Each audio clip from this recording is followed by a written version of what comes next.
Dans le village côtier animé d'Anambra, vivait un homme nommé Emeka, un chasseur de trésors dont la chance semblait l'avoir abandonné depuis longtemps. Avec la brise salée qui faisait voler ses vêtements en lambeaux et le soleil implacable qui frappait son visage buriné par le temps, il passait ses journées à fouiller les rives et les profondeurs de la baie, à la recherche de richesses insaisissables qui semblaient toujours lui échapper, comme des grains de sable entre ses doigts. Un après-midi particulièrement humide, Emeka marchait péniblement le long de la plage de sable, ses yeux scrutant l'horizon à la recherche d'un signe et d'un trésor scintillant.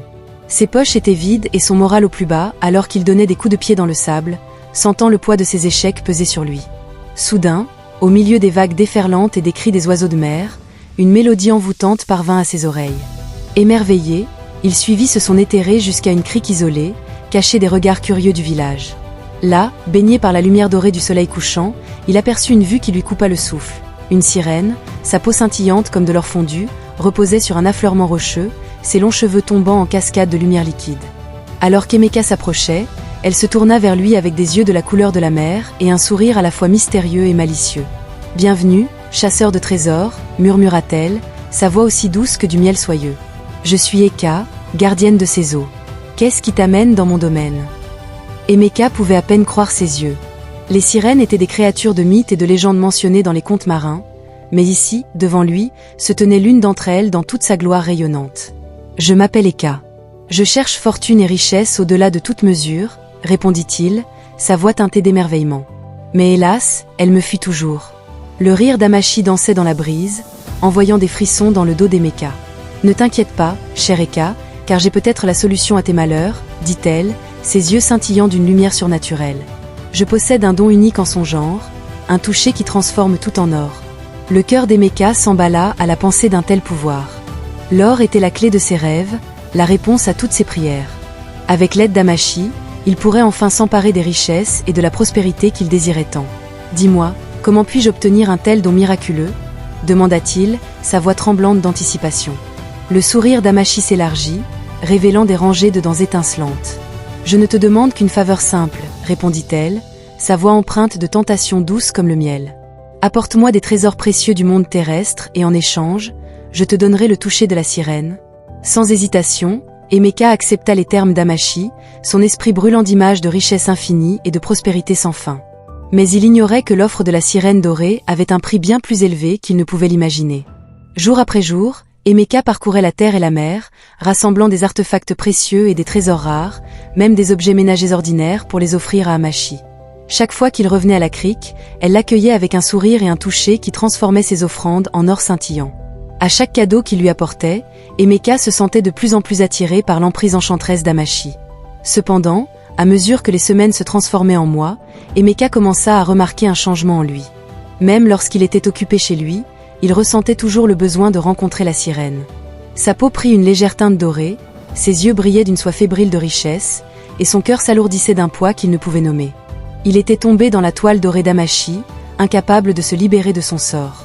Un soir fatidique, alors qu'Emeka présentait à Amashi une nouvelle collection de trésors, elle le regarda avec une faim qui lui envoya un frisson dans le dos. « Cher Eka, » murmura-t-elle, sa voix douce comme une brise d'été, « tu m'as bien servi et pour cela, je te suis reconnaissante.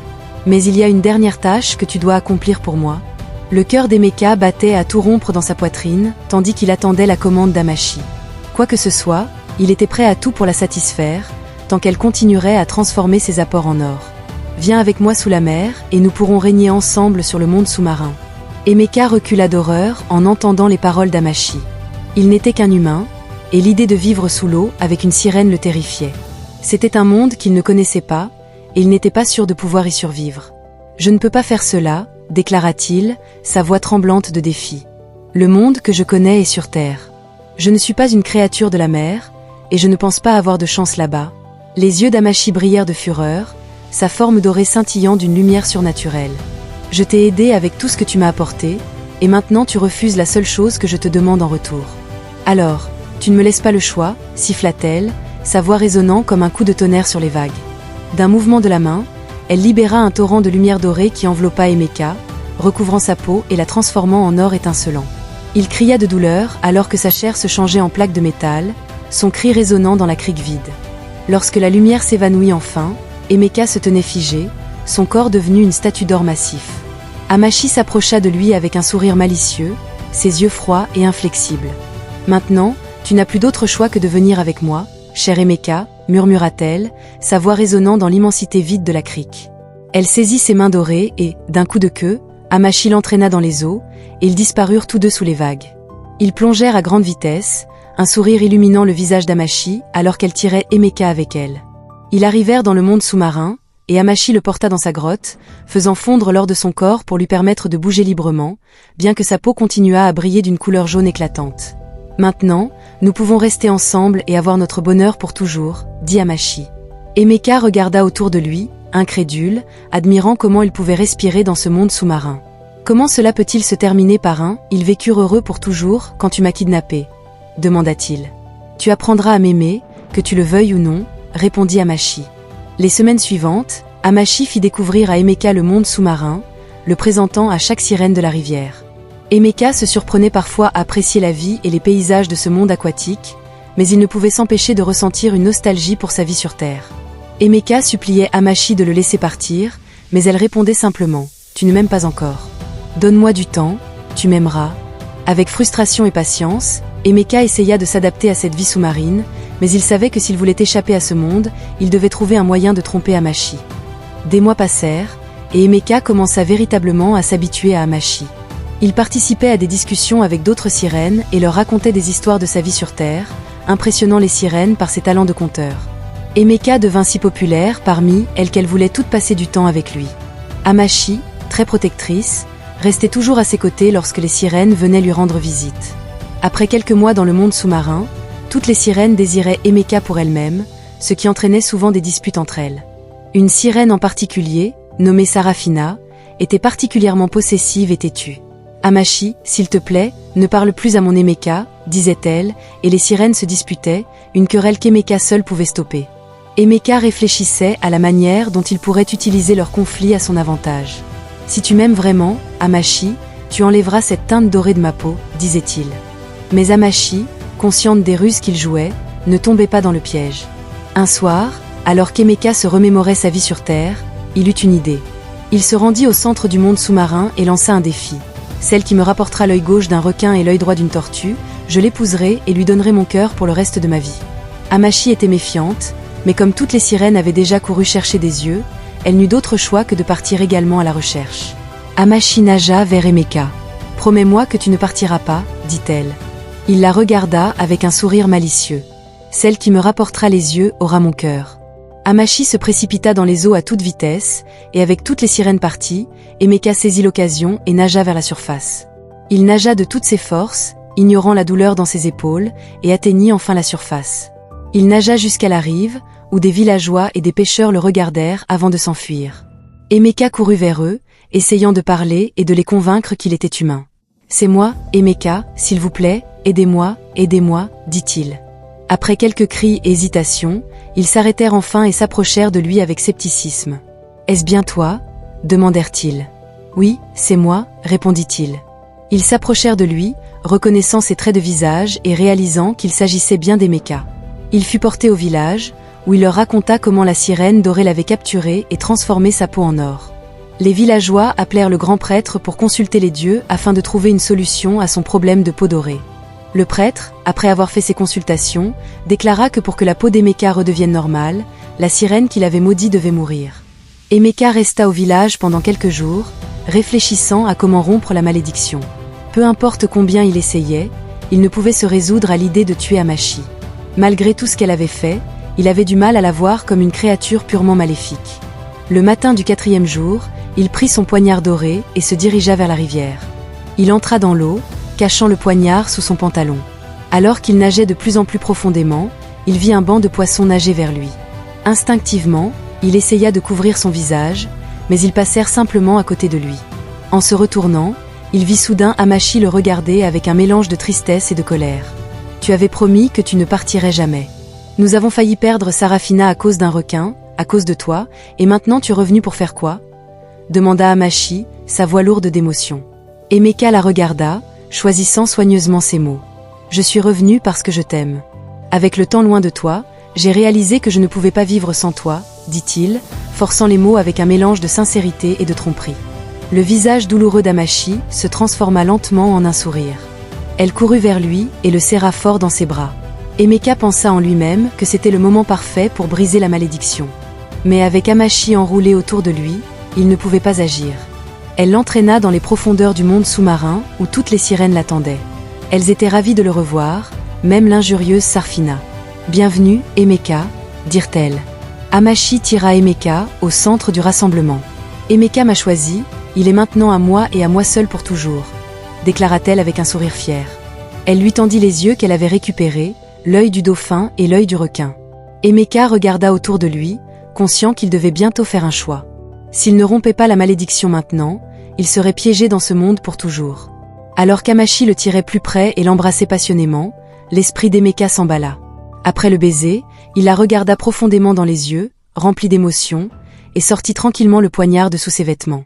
Tremblant, au lieu de poignarder Amashi, il enfonça le poignard dans son propre ventre. « Je suis tellement désolé, Amashi » murmura-t-il doucement, sa voix à peine audible par-dessus le murmure de la rivière. Avec un mélange de détermination et de désespoir guidant sa main, il plongea la dague dans son ventre. Une douleur vive et brûlante le traversa alors que la lame pénétrait sa chair. Il serra les dents et continua, son regard fixé sur l'expression d'Amashi. Le corps sans vie d'Emeka coula au fond de la rivière, toujours serrant fermement la dague dans sa main. Amashi resta figé, incrédule, ses larmes se mêlant aux eaux qui coulaient. Un lourd silence les enveloppa alors que le sang d'Emeka se mélangeait à l'eau, la teintant d'une nuance cramoisie. Dans un cri, elle retira la dague et la jeta de côté alors que ses forces s'amenuisaient de plus en plus. « Non, Emeka, s'il te plaît, ne pars pas » cria-t-elle, désespérée, sa voix tremblante de chagrin. « Je ne peux pas supporter de te perdre. » Mais il était déjà trop tard. L'acte désintéressé d'Emeka avait brisé la malédiction qui le liait à Amashi, le libérant de son emprise envoûtante. Les motifs dorés chatoyants sur sa peau fondirent en or liquide, coulant le long de son corps alors qu'il se fondait dans le courant de la rivière. Une vague de paix et de doute l'envahit, le laissant incertain s'il avait façonné son destin ou pris la mauvaise décision. « Amashi, s'il te plaît, non » sanglota-t-elle, sa voix tremblant d'angoisse. Dans les profondeurs, les sirènes voisines regardaient avec incrédulité. Elle nagea vers son corps, le berçant tendrement comme si son amour et son étreinte pouvaient le ramener à la vie. Mais Emeka reposait, la bouche fermée et les yeux ouverts, appelant à l'éternité. Nyon-la nagea vers Amashi. « Emmenons-le à Django, le gardien de l'arbre d'Emma. » Amashi comprit que seul celui qui connaissait le précieux secret de l'arbre d'Emma pourrait sauver son bien-aimé, celui qui avait le pouvoir de ramener la vie à partir de la mort. Avec le corps sans vie d'Emeka serré contre son cœur, Amashi nagea frénétiquement vers l'autre rive interdite de la rivière, où le gardien résidait dans un territoire immortel caché du monde des mortels.